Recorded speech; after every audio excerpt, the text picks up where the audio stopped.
Halo teman-teman, perkenalkan nama saya Lydia Devika Laurentina Panggabean dengan NIM 31121111049 sebagai ketua dari kelompok 2 dan dengan anggota Serina Utagalung, Emilda Asmira, Indah Ramadhani, dan juga Elsa Tambuna. Dimulai dari Indah akan menjelaskan profil usaha survei. Assalamualaikum warahmatullahi wabarakatuh. Perkenalkan, nama saya Indah Ramadhani dengan NIM 31121111015. Di sini saya akan menjelaskan tentang survei dari kelompok kami. Yang pertama saya akan menjelaskan tentang profil dari UMKM tempat kami melakukan PBL. Dan nama UMKM-nya adalah Kreasi Dapur Maya dengan pemilik adalah Ibu Dian Mayasari.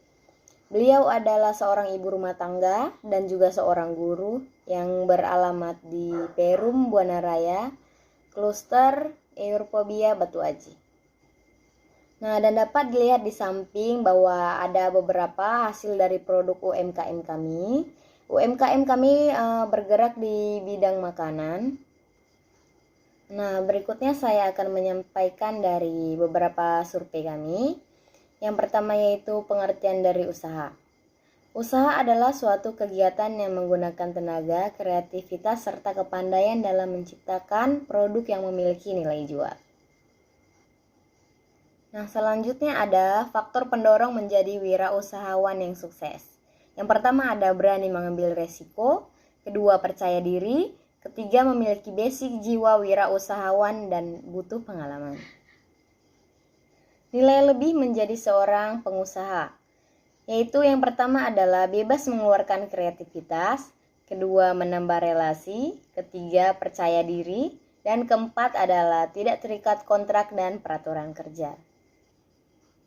Selanjutnya ada karakter dan ciri menjadi wirausahawan yang sukses, yaitu yang pertama optimis, kedua, kita harus memiliki kreativitas yang tinggi. Dan ketiga, mampu menerima kritik dan saran dari pelanggan atau beberapa orang.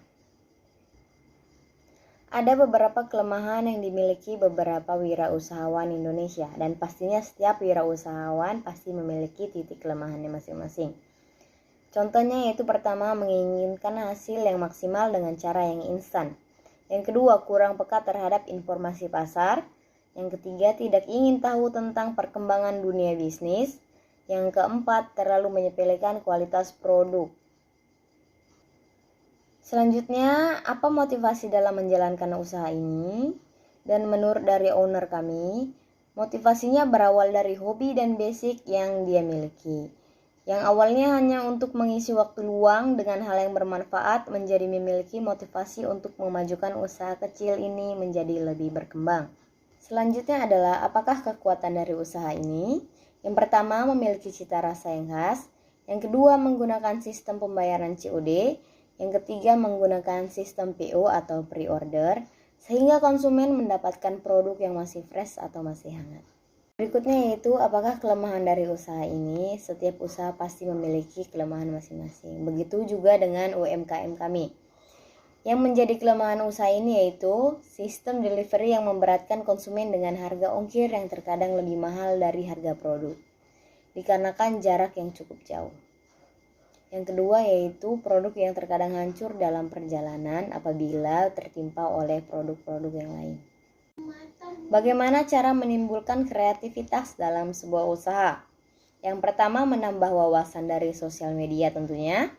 Yang kedua, mengikuti perkembangan dalam dunia kuliner. Yang ketiga, berada di lingkungan yang memiliki motivasi tinggi. Yang keempat, belajar dari keberhasilan dan kegagalan seseorang. Yang kelima, tidak pasrah oleh keadaan, berani mengambil resiko dan siap menerima kegagalan. Dan yang terakhir yang akan saya bacakan adalah inovasi apa yang ada pada produk atau jasa yang telah diproduksi. Yang pertama, memiliki cita rasa karena menggunakan bahan dengan kualitas yang tinggi. Yang kedua, cara penyajian sebuah produk. Yang ketiga, memiliki packing yang menarik sehingga membuat konsumen tertarik untuk membeli produk dari kami. Dan dilanjutkan oleh Serina Utagalung, yaitu menjelaskan tentang kelayakan bisnis dan permasalahan dalam pendanaan. Halo guys, perkenalkan nama saya Serina Rizky Utagalung dengan NIM 311211081. Di sini saya akan mempresentasikan hasil survei kami yang kedua. Survei kedua, studi kelayakan bisnis. Yang pertama ialah pengertian studi kelayakan bisnis adalah proses yang terkontrol untuk mengidentifikasi masalah, peluang usaha, menentukan tujuan, menggambarkan situasi, menentukan hasil yang sukses, dan menilai berbagai biaya manfaat yang terkait dengan beberapa alternatif untuk memecahkan masalah. Yang kedua, bagaimana cara menentukan bidang usaha yang dijalankan saat ini? Sudah memiliki minat untuk memulai usaha kuliner yang sebelumnya sudah dimulai oleh keluarga. Yang kedua ialah melihat lingkungan sekitar karena masih banyak yang belum membuka usaha kuliner. Yang ketiga, dari manakah sumber pendanaan usaha? Dikarenakan usaha yang dijalankan saat ini masih mikro, sumber pendanaan usaha masih menggunakan modal sendiri. Yang keempat, bagaimanakah cara menentukan lokasi usaha? Dikarenakan usaha yang dijalankan saat ini hanya untuk mengisi waktu luang, sementara waktu ini masih menggunakan rumah sendiri atau rumah pribadi. Tetapi ada rencana untuk pindah ke lokasi yang lumayan besar seperti ruko atau toko.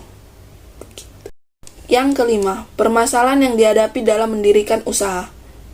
Permasalahan yang sering dihadapi dalam mendirikan usaha ialah semakin ketatnya persaingan karena banyak orang yang sedang memulai usaha kuliner. Semakin banyaknya peminat orang untuk memulai usaha kuliner.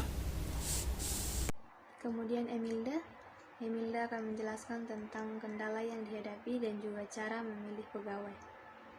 Halo teman-teman semua, perkenalkan nama saya Emilda Asmira, NIM 3112111025.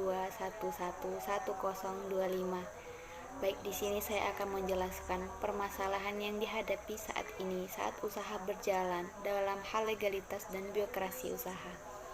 Dalam hal legalitas dan birokrasi usaha, pada kreasi dapur maya ini belum ada karena masih merupakan usaha mikro atau usaha kecil.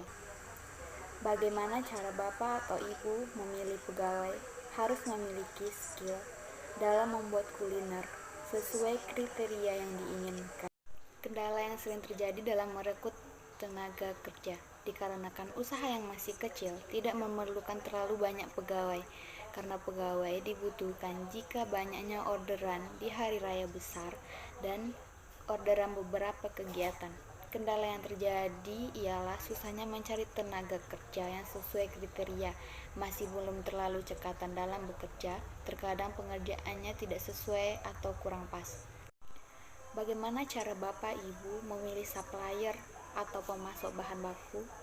Yaitu harus melakukan survei terlebih dahulu ke tempat pemasok, menguji coba kualitas bahan yang ada untuk memastikan kelayakan bahan, memilih supplier yang menjual bahan dengan harga terjangkau dan memiliki kualitas yang bagus.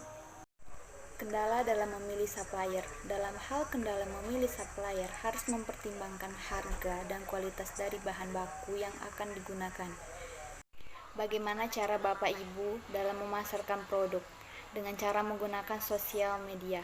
Sosial media merupakan jenis komunikasi yang efektif, dapat membangun target pasar dan meningkatkan popularitas produk yang sedang dikembangkan, mempercepat teknik pemasaran yang sedang dilakukan.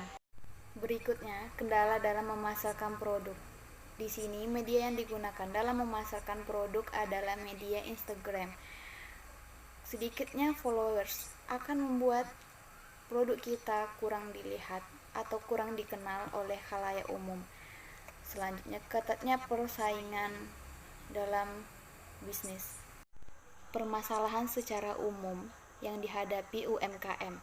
Kesulitan dalam mendistribusikan produk, semakin banyaknya pesaing bisnis baru yang muncul sehingga persaingan menjadi semakin ketat, dapat membuat produk kita menjadi kurang dilihat karena adanya pesaing baru atau produk baru dari pesaing. Dan yang terakhir, Elsa Tambunan yang akan menjelaskan pengertian komunikasi bisnis dan juga biaya pemasaran. Teman-teman, nama saya Elsa Tambunan, NIM saya 3112111011. Di sini saya akan menjelaskan tentang pengertian komunikasi bisnis, di mana komunikasi bisnis merupakan salah satu hal yang penting dalam menjalankan suatu bisnis atau suatu komunikasi yang dilakukan secara verbal maupun non-verbal, di mana dalam komunikasi ini berisi pendapat, ide, gagasan, maupun informasi. Komunikasi ini dapat dilakukan secara personal maupun interpersonal. Cara komunikasi dengan pelanggan itu dengan menggunakan Facebook, WA, dan Instagram. Cara mengatasi komplain pelanggan yaitu yang pertama meminta maaf, yang kedua mengganti produk pelanggan, yang ketiga memperbaiki kesalahan. Solusi permasalahan dalam sebuah bisnis yaitu yang pertama, menenangkan pikiran, yang kedua, selalu berpikir positif, yang ketiga, menggunakan cara berpikir yang kreatif sebagai cara dalam menghadapi masalah dalam bisnis. Yang keempat, meningkatkan potensi dan kemampuan diri. Yang terakhir, mencari partner yang sesuai dengan kita. Demikianlah presentasi hasil survei kami. Jika ada kesalahan dalam penulisan materi ataupun penyampaian materi, mohon dimaafkan. Terima kasih. Salam sehat.